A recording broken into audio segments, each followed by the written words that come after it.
Well, this is the first episode, and it's going to be a good one because I have Julie Colin. She's a sales professional with Berkshire Hathaway Home Services, select properties in beautiful St. Louis, Missouri.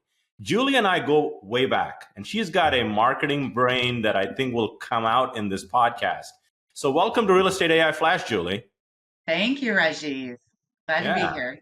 Yeah, good to have you here. So before we begin, I'd love for the listeners to kind of get to know you a little bit of your background. You and I were connected at marketing level before you became an agent. So kind of walk us through, give us like an elevator pitch on Julie and bring us to today.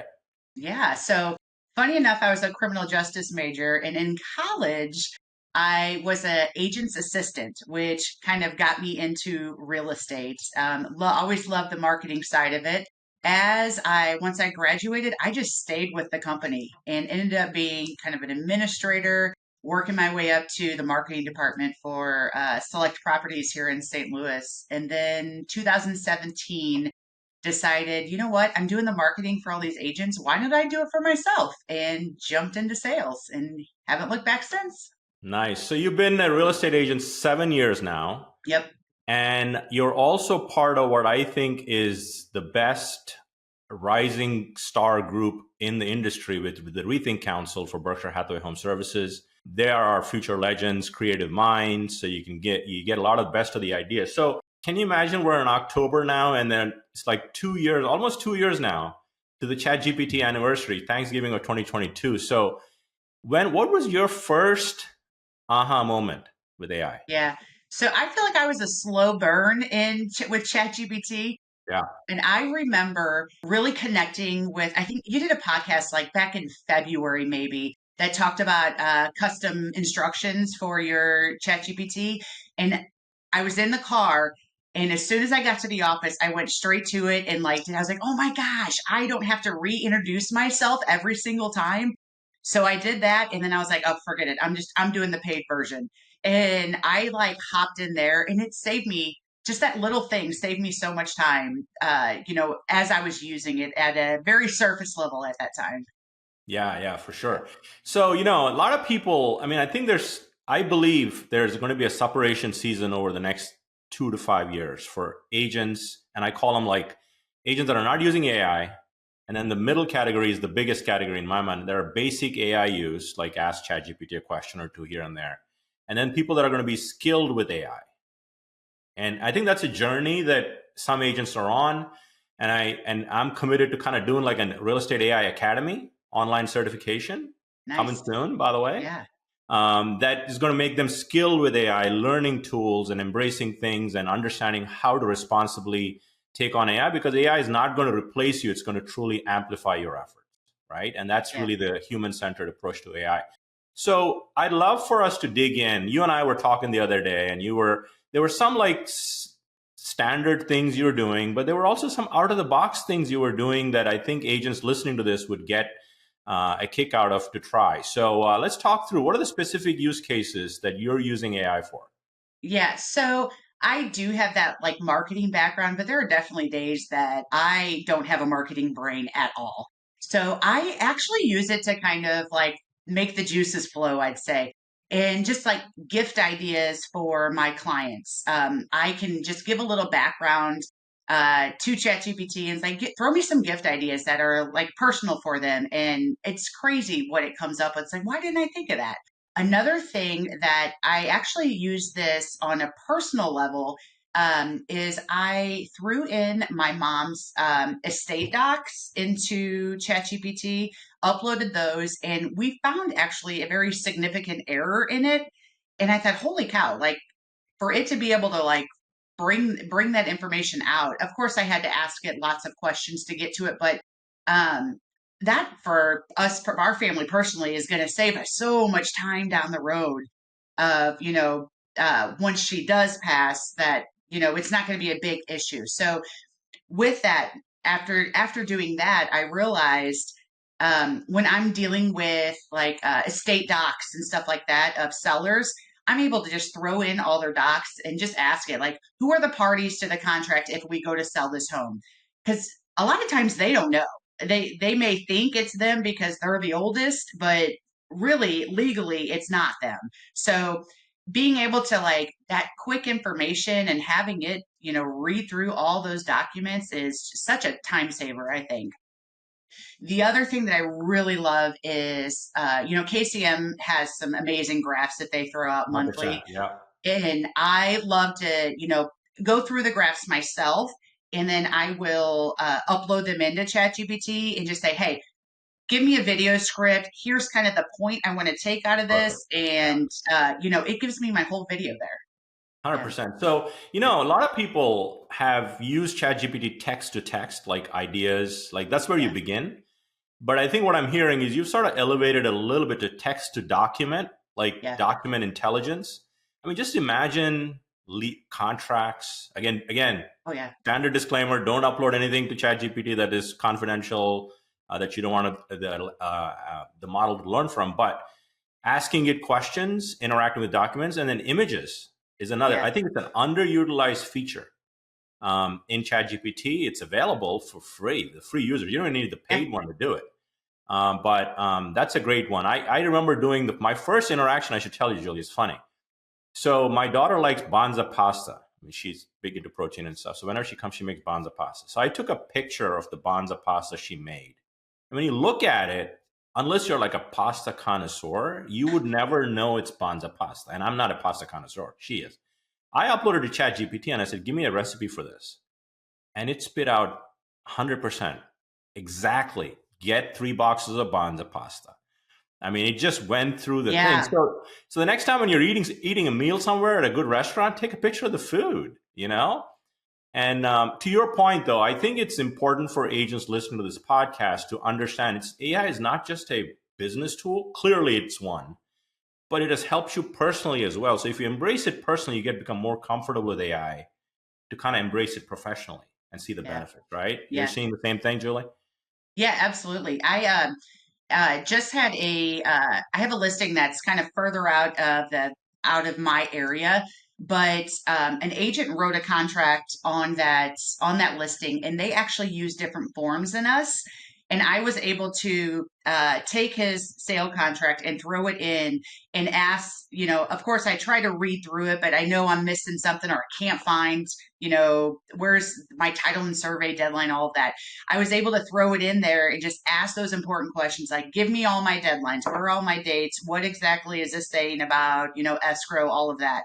So that was huge for my time saver for me in the business. And then I can ask it where it's referenced. I can go straight to it and actually read it for my eyes just to double check those documents. 100%. Yeah. And I shared this with you, Perplexity, as an app. So love it. Love it. I'm not using Google. I'm just not anymore, right? So I'll tell you my favorite Perplexity story. So my family and 2 other families went to Costa Rica not too long ago, like in May. And we were planning for this. Before Perplexity, we would go to Google and kind of spend hours trying to figure out our agenda. 13 people, food allergies, like the whole thing, right? Yeah. I wrote a mega prompt and said, 13 people, this resort, gave it the whole detail. We want to go out 2 days to do these things, zip lining, 5-star restaurants, whatever, all allergies. Put it into Perplexity. It gave me a trip that I could share with my other 2 families. And we were there I'd say we spent about an hour total on it. Done. That's amazing. I mean, crazy, right? AI is like a personal assistant. It is. It truly is. It sure is. It sure is. And I think we're just scratching the surface. And as I've been saying, we're in preseason. It's football season, so we can say preseason. Like we're still like preseason, first game coming up type of thing, with AI. So any other out of the box use cases that you've done, Julie? We've talked about a few here. I mean, the document thing was excellent. Images. Ideation, I think, is a great place to start. I know we talk about AI as an assistant. I was recently talking to somebody. I said, if you treat it as an assistant, it'll do a good job. I mean, it's a 24 hours, 24/7 assistant, doesn't fall sick. It's always available, all that stuff. But I think if you treat it like a strategy coach and mentor, it will start to coach you better. For example, I've written a prompt for business planning. Like we're sort of getting into October 24. Let's say you did 20 transactions. You can have it act as a business coach. Tom Ferry, Brian Buffini, whoever you follow, give it all the prompts, your transaction size, what you want to do in 2025, give it your database size, and have it start to interact with you and give up your business plan. You'll be shocked at what it'll come I'm up with. excited. Yeah, I'm excited to use it for business planning. I It's going to be think awesome. too, it's what I love a lot about it is that if I don't know how to prompt it, I can just ask it, what information do you need? Like if Yeah. I'm not being a good, leader to my assistant, tell me what you need. What information or what questions, can I answer to give me the results really at the end of the day, give me the results that I need. And I love that. I love Yeah, for that. sure. I mean, telling it before you generate anything, ask me all the questions you need to ask me to Hmm. learn about my request. It that if you do that, you're separating yourself from Yeah. 99% of people using ChatGPT. Yeah. Yeah. Yeah, for sure. So, all right. So before we get to our final two questions that I ask all my guests, if you are not following Julie on social media, we're going to put this in the show notes. If you're not following Julie on social media, or if you have a referral to give in St. Louis, Missouri, she is your go-to agent. All right. We're going to put all our contact information in the show notes, but let's get to the final two questions. I mean, always hindsight is 2020, Julie, right? Yeah. Like you've been 7 years, you were a marketer, but if Julie was starting in business today, what advice would you give your younger self? This was a little tough for me. I'm very grateful for all the mistakes that I made because I truly feel like that's how I became a better realtor for my clients. Um, but if I had to choose something, I would say, like, don't worry about making everything pretty because that was my marketing background. I was so worried about Yeah. how everything looked. And I think I should have probably focused on getting my systems together and, and then tweak those systems as I went. Just start with basic. And as I got confident in those, then I could add on and all that because there's nothing more satisfying to me than I tell you what, a good checklist. And having that from the beginning, I think would have been very beneficial in growing my business. That's a great takeaway. I mean, I've always get stopped by perfection instead of just focusing on Hmm. progress. Yep, Like just kind of keep moving and you get better over time, right? So exactly.